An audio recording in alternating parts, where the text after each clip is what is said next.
Hi and welcome to my channel. I'm Simon and today I am back with my November book haul. Some of the books that I've been sent by publishers and all the books that I have bought myself. I say some of the books that I've been sent by publishers because I'm trying to be a bit savvier with how I deal with proofs that are coming in, because I get a lot that are unsolicited and might be me, but I'm not quite sure, and so I'm going to probably dip in and out of them, have a little bit of a dabble and share them if I choose to read them all at some point. I think that's possibly a little bit better. Anyway, before we go on to the books that I've been sent, or some of the books that I've been sent and the books that I bought myself, I thought I would mention, as Trevor, the Christmas tree is in the corner, and it is the 1st of December tomorrow, a couple of Christmassy things. A few of you have asked if I am going to be doing Vlogmas this year, and the answer is not really, but sort of. I'm not going to be doing it here on my channel, but I am going to be doing it over on my Patreon on the weekly Savage Shenanigans tier, and I'll be doing 2 videos a week, one which is just like literally a vlog of what's going on every day during December and possibly into January, because I might do it until 12th night, and then the other weekly vlog will be something specifically really Christmassy that I do in more detail, in full camp sparkly bauble delight. So that's one thing. And then the other thing was, a few of you have been asking if I'm having a wish list again this year. Yes, I have. It's linked down below, and I know it's on a certain site we don't speak of, but that was the one that most of you said that would be easier for you to use. And also, I only pick books that I cannot get here in the UK in independent bookshops. So there we go. That's my Christmas stall set. And yeah, on to the books that I got in November, starting with, like I said, some of the books that have come from publishers. And first of all, I'm very excited for this. It's The Memory of Animals by Claire Fuller, who was up for the Women's Prize. Was it last year or was it the year before? Time has gone bonkers. Anyway, and I really enjoyed Unsettled Ground, and have wanted to head back to her back catalogue, which I have all of it. I've got her entire backlist basically, and now I have this, which is out in April, and so at some point maybe I'll have a Claire Fuller binge and maybe do a video on reading the past ones pre-Unsettled Ground. And it was Unsettled Ground, wasn't it? You know when you feel like confident about something and then you're not sure? I've just checked and I am right. Also, I like the way the green's matching this, which is clashing with the rest of the room terribly. Anyway, never mind. Actually, no, it's not. Trevor's helping here. All the greens. So yeah, I'm really looking forward to this. I don't know what it's about at all. I don't want to know. I really like to go into books blind, which I know is not necessarily very helpful for all of you, but I will be reading it probably quite soon, as I think the final 2 vlogs that I've got planned for the channel before the end of the year, or actually one will go into next year, is reading my 10 Before the End, although I need to switch up a bit because I've already read one, and I don't want to do 9 Before the End. I feel like I do want to do 10, and that'll also be filmed throughout Christmas and stuff, but that'll be, or the lead up to Christmas, but that will be a separate vlog, probably with less sparkling shenanigans, but a little bit. And then the other one I really want to do, going back to this book, is a video where I read like 10 of my most anticipated books for 2023, which will go live on my channel on the 1st of January, because that seems fitting, doesn't it? And also I feel like any books that I read that 2023 releases, I'm going to hold off putting them in my best books of the year, even if they happen to be. So anyway, wow, that was a lot of booktube admin there from me. Apologies, but basically very much looking forward to reading this one. Then I have The God of Good Looks by Breanne McIvor, and the publisher got in touch, Lovely Folk at Fig Tree, and said, would I be interested in reading this? This is out in June next year, so quite a long way away. I really love that cover. And on the back it says, a sparkling, big-hearted, life-affirming debut about prejudice and pride, the masks we wear and what we can become if we dare to take them off. And there's something about the idea of like the masks we wear, plus the mention of like the God of Good Looks, so there might be something kind of magical in it. There might not be, but that's what I'm getting from it, and I shall report back once I have read it. Then a little bit of historical sapphic delight. Well, I'm hoping it's going to be delightful. It could have a dreadfully miserable ending, because I was recording a video with Anton Her, well, 2 videos technically, because one is for Sky Arts Book Club Extra, which if you want to go and watch me hosting that, it's always linked down below. But also I was chatting to him for inserts that are going to go into a vlog the next vlog that will go on my channel, where I have read 4 of his translated works, or 4 works translated by him, and then have, I'll now be able to insert his thoughts and a bit of chat after my thoughts on each of them, if that makes sense. I'm just wondering, do I look slightly like I'm dressed like a vicar today? I know that's a very random detour, but there we go. Anyway, so yeah, you can look forward to like the chat with him about translation was fascinating, and that'll go live hopefully on Friday on Sky Arts Book Club socials, and then yeah, my vlog with him will go live either this Sunday or maybe the one after. I haven't quite decided yet. I'm trying to not be so planned and be a bit more whimmish. Anyway, I'm going off on a huge tangent. What is the sapphic historical novel that I teased you with and then went off here, there and everywhere, all around the houses? This is the Disenchantment by Celia Bell, and this is set in the court of Louis the, I want to say 19th? I think that's right. Or is it Louis the, what's IV? Is it the 14th? Maybe Louis the 14th, sorry. And it's 2 women in 17th century Paris are drawn into the volatile and mysterious affair of the poisons after a bid to keep their passionate romance a secret results in deadly violence. I just think that sounds brilliant. I really, really like the cover, and I'm very much looking forward to reading this soon. It's out in February. I will do a list of all these books below. Sometimes I don't, but today I will. Then a thrilling arrival that's out in April is the next Max Porter novel, Shy, and I'm really looking forward to this. I really loved his first 2 books. I didn't get on so well with the Francis Bacon book. I don't really love books about art as a general rule, although Tom Jefferson's Wreck is one example of a book about art that I really did blink in love, and I'll be talking about at some point when I do some of my random wrap-ups, as they're going to be, of books that I haven't wrapped up before my latest wrap-up for October, which only came out a few days ago. Anyway, yeah, I'm really, really intrigued for this one. And on the back it just says, "The night is huge and it hurts." And I think this is about one man's night out when he's going through something quite difficult. He's quite a troubled character. So yeah, sounds really, really intriguing. Then we have one that I was thrilled Faber sent me, because I'd seen, another one that I was thrilled Faber sent me, because that's out from Faber, and that is out. Did I say that's out in April? It's out in April. We have Big Swiss by Jen Beagin, and on the back it says, "Big Swiss, Flavia, 28, dog lover, married gynecologist, never had an orgasm in sex therapy. Greta, in brackets Rebecca, 45, dog lover, divorced, audio transcript for a sex therapist, bound by a confidentiality agreement, increasingly infatuated with one particular client." And it says, "Greta liked knowing people's secrets. That wasn't a problem until she met Big Swiss." And apparently it's going to be a major HBO series. Sorry, I don't normally read blurbs. I don't normally like that. Soon to be a major HBO series starring Jodie Comer, so I think it's going to be excellent. And I really love that cover a lot. I am very excited for the next novel from the fabulous Brandon Taylor, and this is The Late Americans. Know nothing about it, don't need to. I've really enjoyed his previous books, and I'm looking forward to the next one. So there we have that. The Human Origins of Beatrice, Porter and Other Essential Ghosts, which I just think is such a great title, by Soraya Palmer, is coming out in April.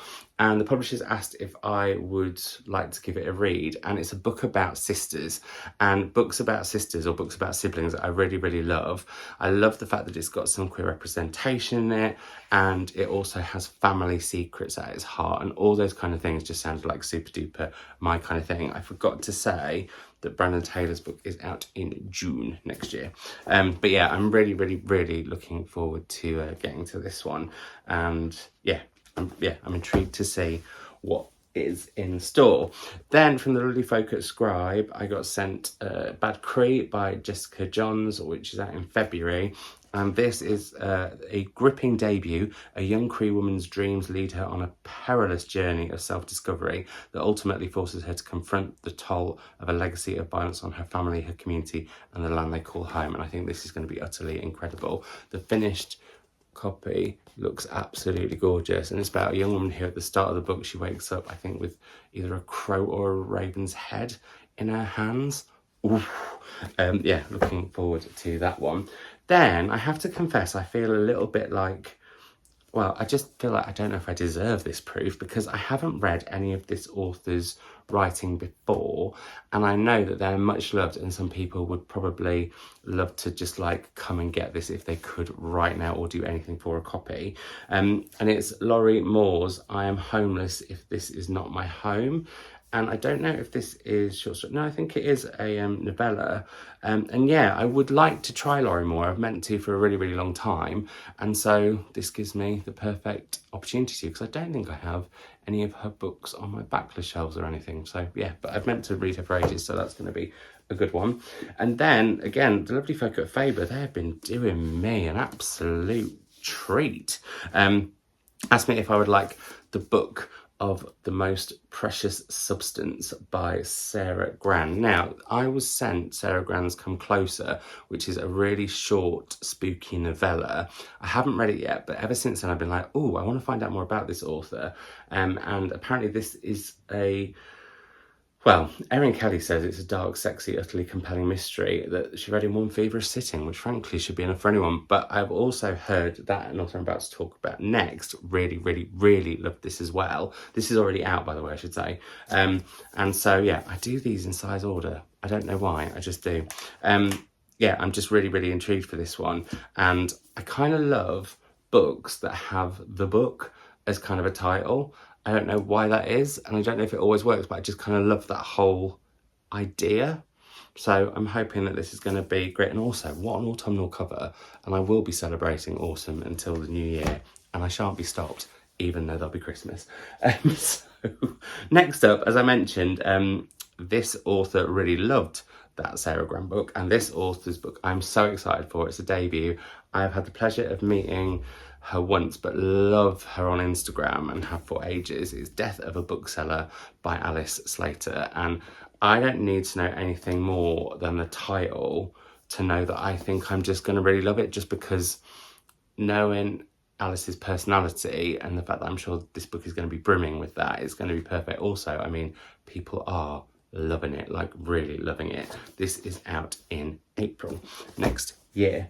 And penultimately from publishers is a book that I was really, really excited about. But again, I feel a bit like naughty because I think I've only read one of her books, and she's an author who I read one, loved it, and so bought everything else pretty much that she's written but not got around to them, and I want to sort of address that more in 2023. It's Kirsty Logan, and this is Now She Is Witch, and all I needed to know was it was Kirsty Logan and it had witch in the title, and I was like, yeah, I'm sold. I'd love one. Thank you very much to the lovely folk at Harville Sector, and this is out in January, so I'll be heading to that one very soon. And last but not least from publishers is I kind of don't feel like I should have been sent this one because I didn't like the author's previous book, which I know so many people did. And I did have like a bit of a joke at the time with a few people that I had like said I didn't like it after I got sent the proof. I then got sent a finished copy, and I think 2 or 3 paperbacks. It was like bonkers. The author is Emma Cline, and this is the guest. And the only reason that I was like, okay, I really didn't like the girls, but I might like this one, is on the back it said, in the water, she was like everyone else. Nothing strange about a young woman swimming alone. No way to tell whether she belonged here or didn't. And there was something about that intrigued me enough, along with the deer that also happens to almost like be in a swimming pool. I'm intrigued, and maybe what I will do at some point early next year is a vlog where I read, basically give authors a second chance. I didn't like their first book of theirs that I read, or their first book of theirs full stop, but I'll try another one and see how I get on. So yeah, that's the plan. I know that Jen did that recently. I thought it was a great video. On to treats that I got myself, the first of which is, I haven't done this for a couple of years, but I'm really excited about doing it because I really missed it last year. It was going to vanish as a project, but it is now back. And that is the short story advent calendar. And this is from the guys at Hingston Olsen. And they're a Canadian company. And basically you get a different short story to open up every single day by a different author. And when I've done it before, I have found some authors that I wouldn't have heard of whose short stories I just loved, I have gone on to buy quite a few of their books. Have I read them? Not always, but that's something that maybe could be for another theme vlog next year, maybe. Yeah, I'm really, really, really excited for this one, and just I want to get in the habit of possibly reading a short story every day, sometimes even maybe 2 or 3, I mean, imagine, but definitely at least one a day, because I know I have a lot of short story collections. I'm just not always that good at getting to them. But this, I have loved having that as an option of one a day until the until Christmas. So yeah, I'm intrigued for that and looking forward to it. Also, I think they've still got some in stock, and it turned up in 4 days from Canada. Blew my mind that it turned up that fast. Now, on to some second-hand books. I have been heading to more second-hand bookshops just like a bit randomly when I've been here, there and everywhere, particularly like when I went to Wales with Mum for her birthday weekend, or like hired a barn and Mum and co all came for her birthday weekend, and also going around a couple of National Trust properties. One that I found in Wales, which is perfect for this time of year, although you may be surprised at because of who the author is a Christmas tree by Charles Dickens, pictured by H.M. Brock. And I just saw it in a bookshop in Machynlleth, and I was like, oh, I really fancy that, and I just think the illustrations are really, really lovely. Now, I'm not a big fan of Charles, I said Charles Austen, that's because I'm so used to saying I'm not a big fan of Charles Dickens or Jane Austen, but I'm not really like a big fan of Charles Dickens. However, I read A Christmas Carol last year and quite liked it, and so I thought this one would be good. I also love that picture on the back there. Cover me up so you can see it. So there's that, I got that one. I think in one of the charity shops in Machynlleth, I picked up the beautiful Screaming of Pigs, by Damon Galgut. Damon Galgut I have discovered for myself. Like, obviously, loads of people have been reading Damon Galgut for ages, but this is the year that I've first read him, and I absolutely loved The Promise. I thought it was phenomenal, and really, really loved The Quarry when I read that. So I spotted this and I was like, oh, I need to get my mitts on that, because I would like to get all of his books and read them at some point. I'm not going to give myself a particular goal on it. It's just something that I would like to do as and when, and I'm not going to necessarily read them in any particular order either. I'm just going to see what takes my fancy. Weird title, that one, I will say. And then I also picked up The Summer Without Men by Siri Hutzvet in another second-hand, or was it a charity shop? I think it might have been a charity shop. And I was really thrilled to find this because I saw Benjamin's Journal talk about this, and it just sounded gorgeous, but I hated the current UK edition, and this I think is the first edition of the paperback. It comes with French flaps and everything. I mean, it's a fancy one, but yeah, it just sounded so joyful in so many ways that yeah, I was like, right, I need to read it. And so when I spotted it, I was like, hello, I'm totally leaving with it. And I did. Then 2 American books that I found in a National Trust secondhand bookshop, which really surprised me, because it's in the middle of sort of nowhere in Wales. I was like, what are they doing here? But I was blinking well thrilled they were there. Are March by Geraldine Brooks, which is a it's a book that links into the family in Little Women, and I haven't read all of Little Women. I read the first one and kind of liked it, but I really, really liked the film with Florence Pugh, and so I thought, right, I feel like I'm able to read around it, if you know what I mean. So yeah, intrigued for this, and have been reminded, partly by her having a new book out this year called Horse, but mainly because of Matthew Sharappa and his recent sort of, adoration, love, delight in her work, to read more of her. Because I've read Year of Wonder, I read that years ago. It's a book that I really, really love, which is based in the village of Eyam, a village near where I grew up, and we would go and see the play cottages and stuff. So yeah, really, really, really big fan of what I've read of hers. So looking forward to this. I really, really want to read March, possibly before the end of the year. Maybe that's the book that I'll add to my 10 before the end. I've got 9 at the moment, as I mentioned. So yeah, maybe 10. Then we have That Kind of Mother by Reuben Alam, whose Leave the World Behind I absolutely loved when me and Melanie read that for book club. I don't know if book club is coming back in the new year or not. We've been trying to catch up with each other, and hopefully we'll try to before Christmas, but we shall see. Anyway, wanted to read more. This sounds completely and utterly different. I was going to say it's set in contemporary times, but actually Leave the World Behind is could be set in the not too distant future, which is terrifying if the case. But this is about a woman and I think the nanny that she employs to look after her children, and there's like an odd, odd relationship between the two. So yeah, grab that. And then from secondhand book, no, this wasn't from a secondhand bookshop, this was from a charity shop in Llandudno.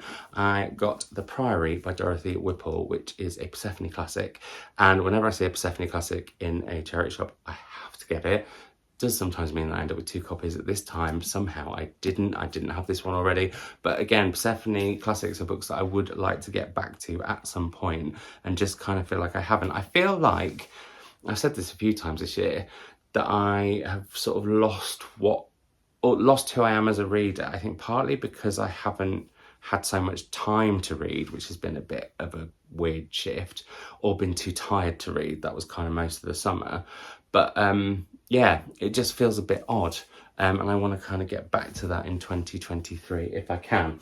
Then on to books that I have bought new in various bookshops throughout the month.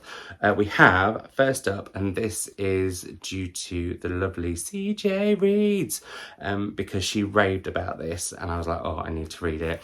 It's The Seas by Samantha Hunt. It's got mermaids in it, and the way CJ talked about it, I was just like, how can I not read it? The delight of it was infectious, basically. So yeah, and I really, really like this cover. I think that's ace. Then I saw the author of this talking with A-Marie on A-Marie's book club. Haven't got around to it yet, but I've seen it here and there and thought, oh, I'm going to get that because that sounds fascinating. It's The Attic Child by Lola J.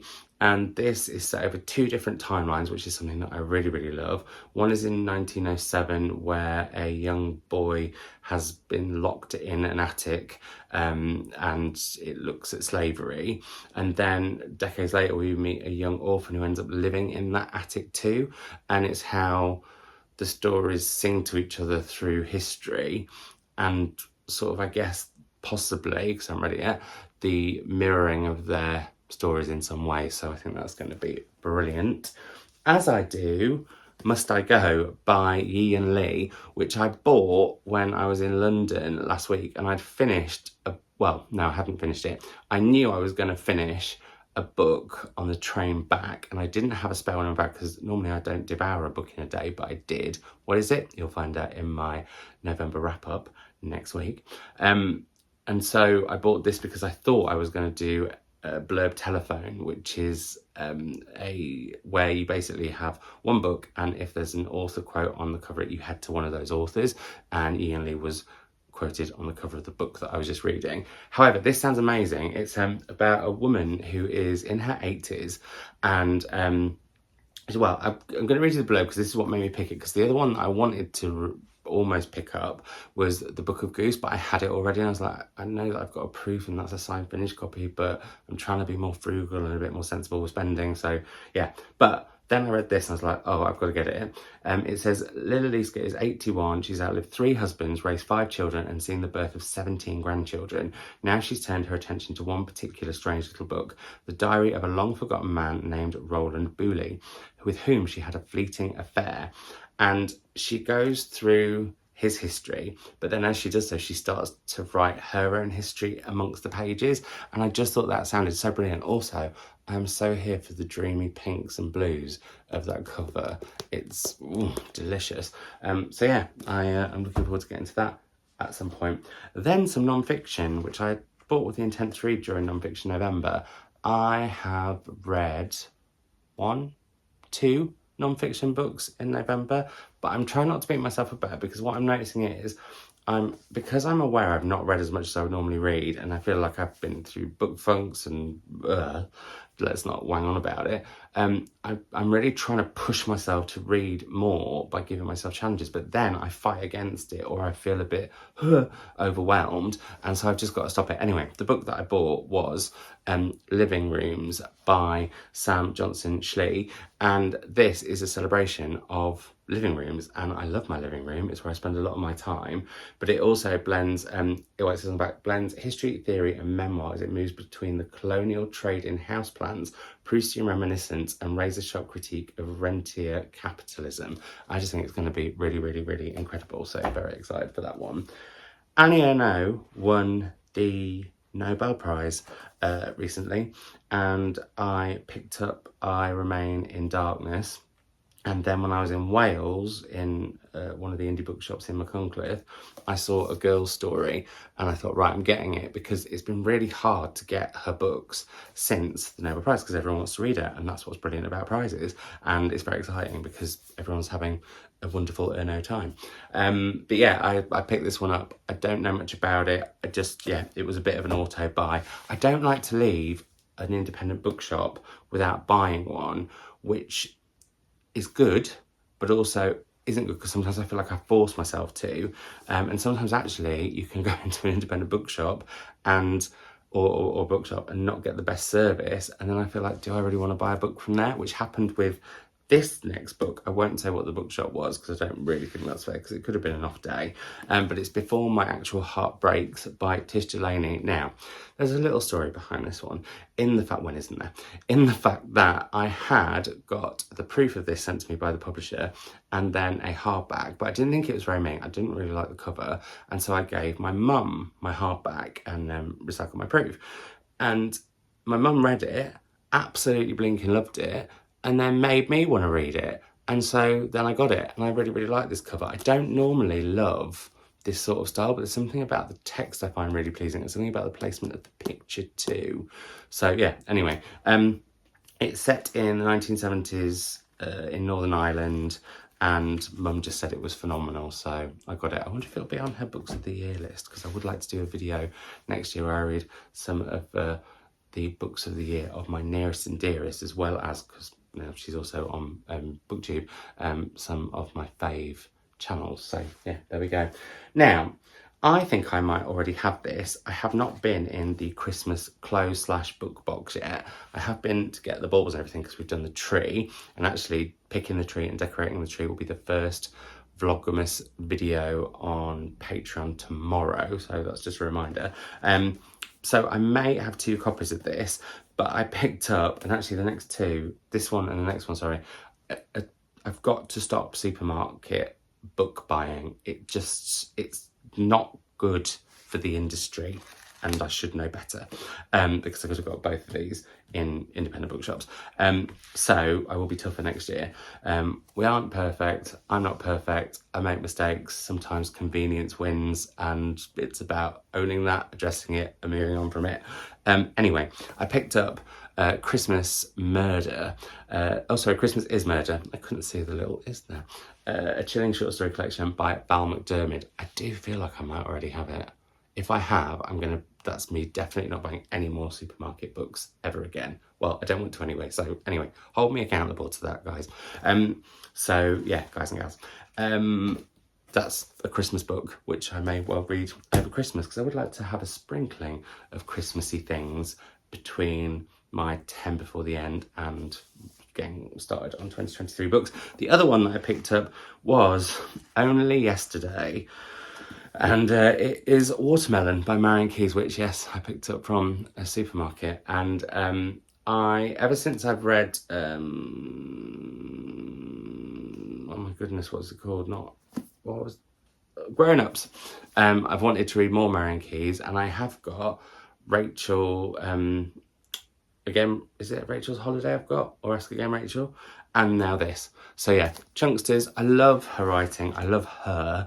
And yeah, but very, very naughty, very naughty. But ultimately we have Little Prisons, which is by Ilona Bannister. Now this, I don't think this is a very good cover. I won't lie. I do quite like what's happened here on the back.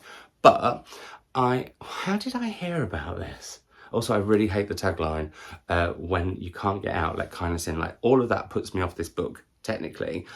But somebody mentioned it in conjuncture with The Rabbit Hutch, in the fact that, by Tess Gunty, it's set in an apartment block, and there are various different people, or like a building that's it's been turned into apartments, and it's these, I think it's four very different women living very different lives. One, I think, who may have dementia, one who is sort of, well, it's about modern slavery, basically. And we look at these women and how they start to slowly interact with each other. And I think it might even be a pandemic book, which, again, I could go either way on. But yeah, there's something about this that makes me feel like it's going to be a very me book. And I would like to read... well, I keep thinking about all these themed reading vlogs that I'm going to do when I'm meant to be reading by women 2023. But sometimes one will be a themed vlog. It'll be what it'll be. I'd love to do one on books where they're all about different people living in one building, because... excuse me, Tales of the City, basically. Tales of the City, one of my favourite books. Yeah, I'm really, really looking forward to that. I'm sorry, I'm not going to edit that out because it's the first week of my new job. I'm absolutely shattered. And after this, I'm going to go and have a bath with a book and just top and tail this beforehand and then let it go into the ether. Anyway, last but not least is Now Is Not the Time to Panic by Kevin Wilson. I really, really, really loved his book. That's not what it's called. Now is not the time to panic. Nothing to see here. This book is called Now Is Not the Time to Panic.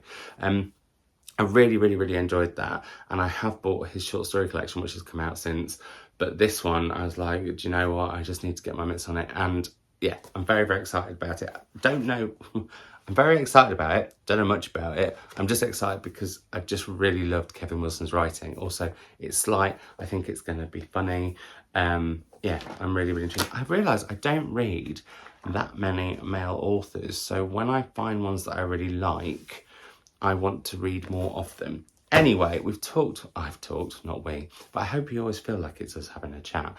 I've now talked for over 30 minutes. So I'm going to go. But I'll link all of those. I won't link all of them. I'll leave a list of all of those books in the description box, along with a link to Patreon for Vlogmas and my wish list. If you've liked this, give it a like. I never say that. If you want to subscribe, that would be lovely. And yeah, let me know anything you want to in the comments, apart from if you didn't like any of these books. I'm excited about them. I don't want that to be dampened. Let's keep it cheerful because we're almost at Christmas cheer point. But yeah, I will speak to you all very, very soon. Bye.